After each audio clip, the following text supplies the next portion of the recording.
নামাজের চেয়েও, রোজার চেয়েও, দান খয়রাতের চেয়েও একটা বড় এবাদত আছে। এটা কি আমি কি তোমাদের বলবো না? সাহাবারা তো অবাক, নামাজের চেয়েও বড় এবাদত, রোজার চেয়েও বড়, দানের চেয়েও বড়। ক্বালু বালা ইয়া রাসূলুল্লাহ।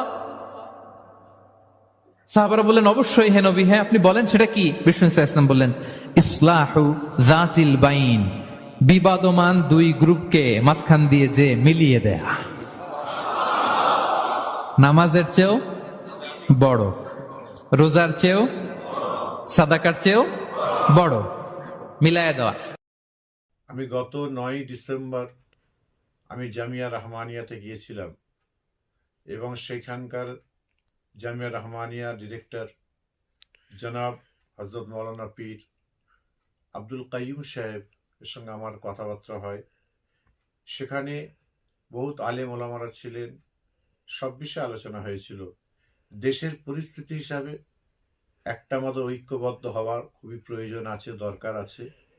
এরই জন্য আমি সেখানে জনাব হযরত মাওলানা মুফতি আব্দুল কাইয়ুম সাহেবকে আমি দাওয়াত করি।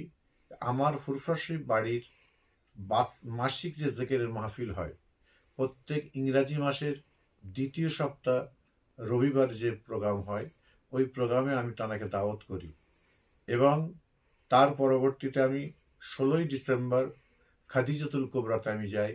সেখানে গিয়ে আপনার জনাব হযরত মাওলানা আব্দুল মতিন সাহেব ছিলেন, জনাব হযরত মাওলানা রজব আলী সাহেব ছিলেন। সেখানে গিয়ে বহুত আলেম ওলামারা ছিলেন এবং বহু জ্ঞানীগুণী বুদ্ধিজীবী ছিলেন এবং সেখানে ওলামা আপনার আঞ্জুমানে ওয়াইজিনরা ছিলেন। সকলকেই আমি দাওয়াত দিয়ে আসি।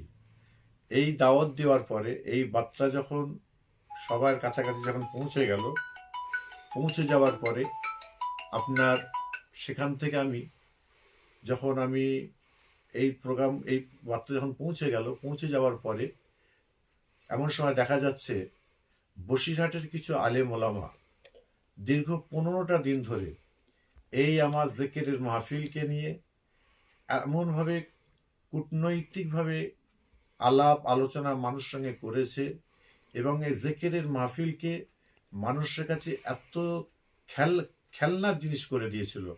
এবং এর সঙ্গে কিছু পীরজাদা, ফুরফুরা শরীফের পীরজাদারা রয়েছেন, যারা সত্যিকারের অরিজিনাল ইলমে জাহিরি ইলমে বাতিনির মানুষ হবেন, তারা কিন্তু এইভাবে কাজ করতে পারে না। আজকে এমনভাবে তারা এই